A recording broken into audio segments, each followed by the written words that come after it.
Congratulations, you are a prehistoric creature with terrible vision and enemies everywhere. A whole bunch of you, about 80,000 siblings, crammed together under a few inches of beach. Mom dropped you off during the full moon high tide. Did a little dance with Dad in the moonlight, and that was that. No goodbye kiss, no see you later. Just fertilize and forget. Welcome to existence. After a month of sitting in your egg, you finally break free. You're barely the size of a pencil eraser with a body that looks more like a walking helmet than an actual animal. Your first challenge? Dig upward through the sand without getting eaten by the swarm of hungry shorebirds waiting for your grand entrance. As you and your thousands of siblings scramble toward the water, it's basically an all-you-can-eat buffet where you're the main course. Those birds don't even have to try hard. Just stand there with their beaks open and wait for delivery. You make it to the water, swimming with your tiny legs, while your hard shell makes you look like a moving pebble. The ocean isn't exactly giving you a warm welcome either. Fish are gobbling up your brothers and sisters faster than you can count. Out of those 80,000 eggs Mom laid, maybe 10 of you will make it past the first year. Talk about terrible odds. Your life is basically eat or get eaten from day one. Your diet consists of worms, mollusks, and other tiny creatures hiding in the sand. Finding food requires digging through mud with your weird little legs while your body stays anchored above. Imagine trying to eat dinner while doing a permanent push-up. That's your life. Now, your body isn't doing you any favors either.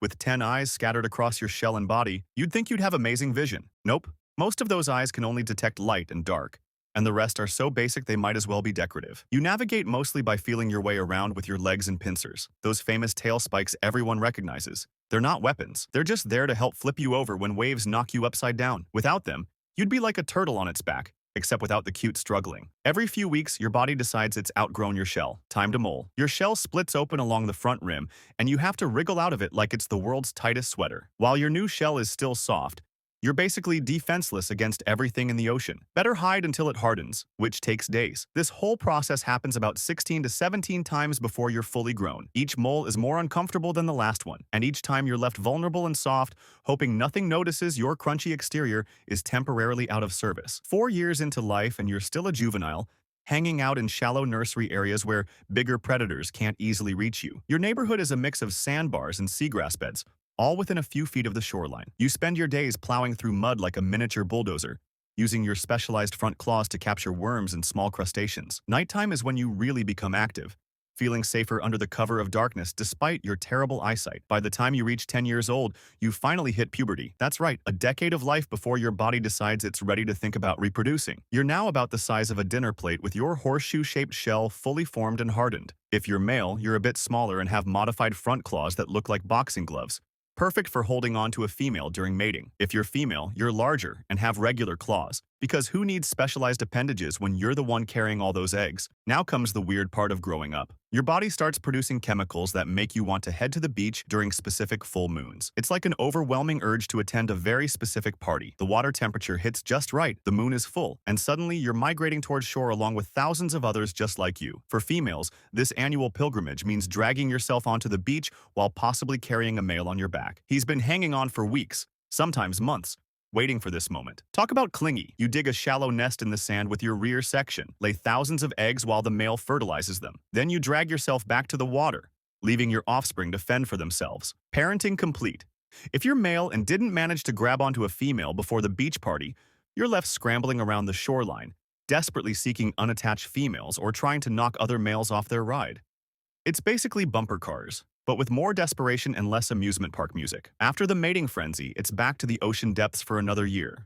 You venture out further now, sometimes going hundreds of feet deep, where the pressure would crush many other creatures. Your ancient body design handles it just fine. After all, your ancestors were doing this 450 million years ago, long before dinosaurs even existed. Food becomes harder to find as you age. Your body demands more energy, yet your primitive design isn't exactly optimized for efficient hunting.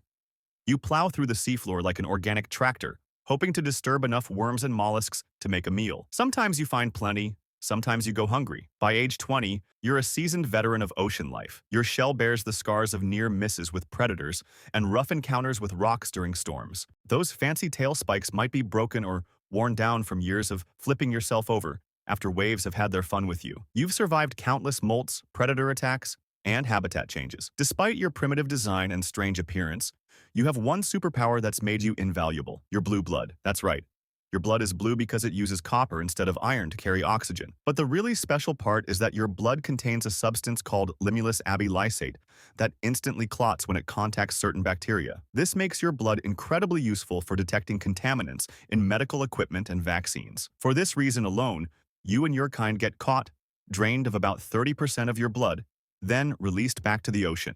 Imagine getting abducted by aliens who drain your blood and then dump you back on Earth, all without explanation. As you approach 30 years old, your body begins to slow down. Finding food requires more effort, and escaping predators becomes challenging. Your insufficient gills collect sediment and parasites, making breathing harder. Your joints stiffen, your movements become more labored. Yet somehow, you keep going, driven by instincts programmed into your species for hundreds of millions of years. Your 40th birthday comes and goes without celebration. In the wild, reaching this age is a remarkable achievement. Many of your kind don't make it past 20. Your shell is now a patchwork of repairs from injuries and parasites. Parts of it may be missing entirely, leaving you vulnerable in those areas. Migration becomes more difficult each year. The journey to the breeding beaches that once seemed manageable now takes everything you've got. One spring, you might not make it at all, your body finally giving out after decades of struggle. Or perhaps a storm flips you onto your back on a remote beach far from water with no one to help you flip over. After hours of struggling with your tail spike, exhaustion sets in, and you become food for the gulls and crabs. Or maybe, just maybe,